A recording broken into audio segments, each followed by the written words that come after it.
now it's wind-up time in CK's Muck-Mag, and your hostess in the haunted fear, your stewer of sewer stories, your disher-outer of delirious desserts. The old witch is ready with her reeking cauldron.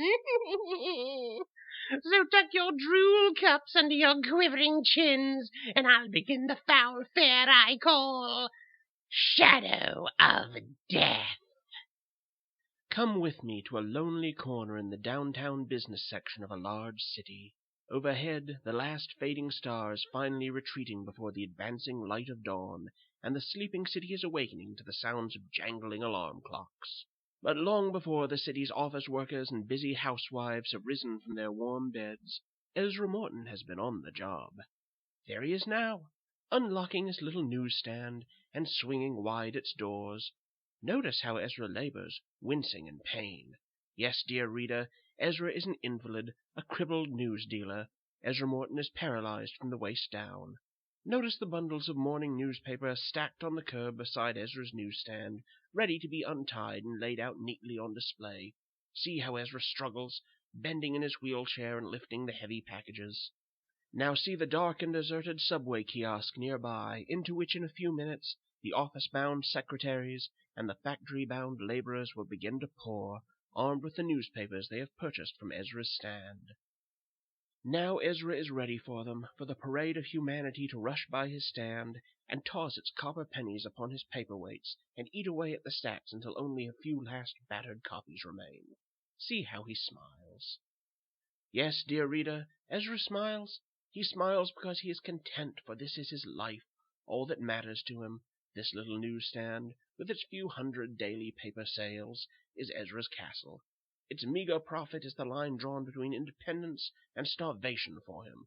So Ezra smiles. But Ezra does not smile for long. Suddenly Ezra catches sight of a figure standing near the subway kiosk. "Hey!" A man clutching a stack of newspapers under his huge arm. "Hey, you! This is my spot! How about it? Find your own spot!" "This is a free country, Buster. I'll stand where I like." And now the people are beginning to hurry from all directions towards the subway entrance, and the big man with the papers under his arms hurries to meet them on strong legs that are not withered and paralyzed as Ezra's are. "Paper, lady, paper, mister, what do you read?" Yes, Ezra does not smile. Fear grips Ezra's helpless body. That man with the papers and the healthy legs, is stealing paper sales that ordinarily would be Ezra's. "Paper, lady, paper, mister, here's your change."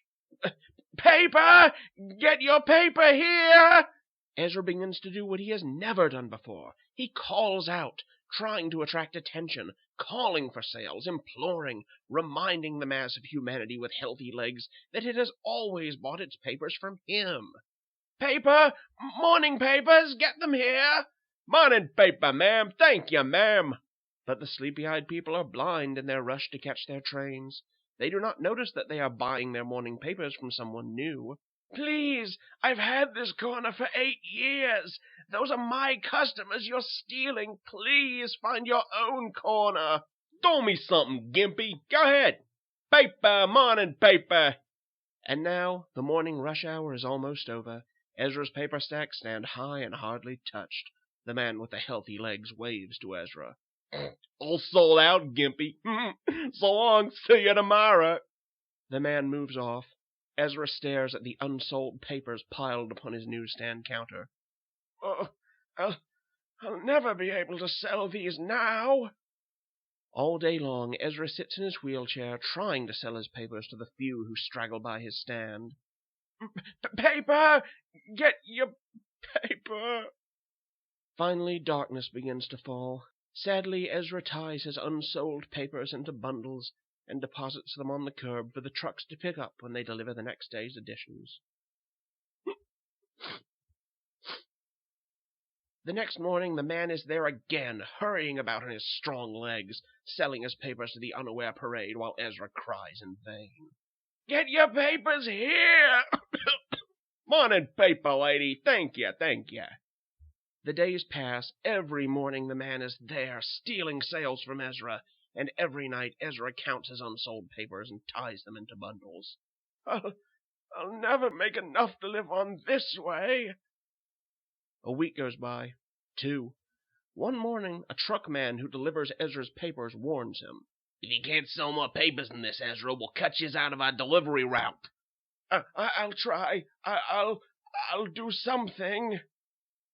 But what can Ezra do? What can a cripple do to a man with a healthy, strong body? The truckman leaves. Ezra sits with his head in his hands. If I weren't paralyzed, if I weren't crippled and helpless, if I was strong, I'd show him. Above, the sky is just beginning to grow light. The glow from a nearby street lamp casts Ezra's shadow up against his newsstand.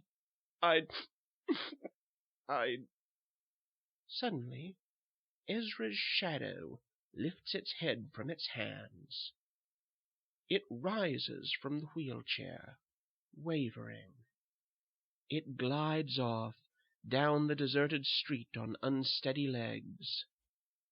It slides across brick walls, board fences, hesitating before a hardware store. It reaches in, plucking the shadow of the axe hanging in the window, lifting away the shadow of the shovel standing amongst the garden tools.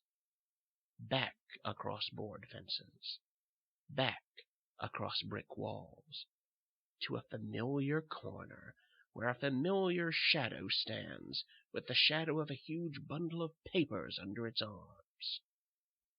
Ezra's shadow lifts the shadow of the axe it has stolen, and brings it down upon the familiar shadow with the papers under its arms. The shadows of the papers scatter across the building wall as the figure crumbles, spurting a shadow fountain from its wound. Ezra's shadow peers at it. The crumpled shadow stirs. Ezra's shadow lifts the axe shadow once more. Now Ezra's shadow drags the lifeless shadow down the alley between the buildings, depositing it in an empty lot beside a faded billboard. With the shadow shovel, Ezra's shadow digs a shallow shadow grave beside the billboard, and pushes the lifeless shadow in, and shovels the shadow soil in upon it. Then Ezra's shadow returns to the newsstand, where Ezra still sits with his head in his hands. That's what I do. And Ezra's shadow assumes Ezra's position as Ezra hears, "Hey, this guy's dead!" Huh? Ezra rolls his wheelchair to the crumpled form of the big man with the healthy legs, lying among his scattered papers. What happened? Heart attack, looks like. Later, the morgue wagon attendants lift the body of the man who almost stole Ezra's business from him. As they carry it to the waiting truck, Ezra gasps, "Good Lord!" For although the morning sun is shining brightly, the dead man's body casts no shadow. Which is the neatest trick of the week, wouldn't you say? Well, that's my revolting recipe for this issue, creeps. Now, it's time to put out the fire under my pot and close the doors to the haunt of fear. So toddle along, we ghoul lunatics will all be back next in VK's mag, The Vault of Horror.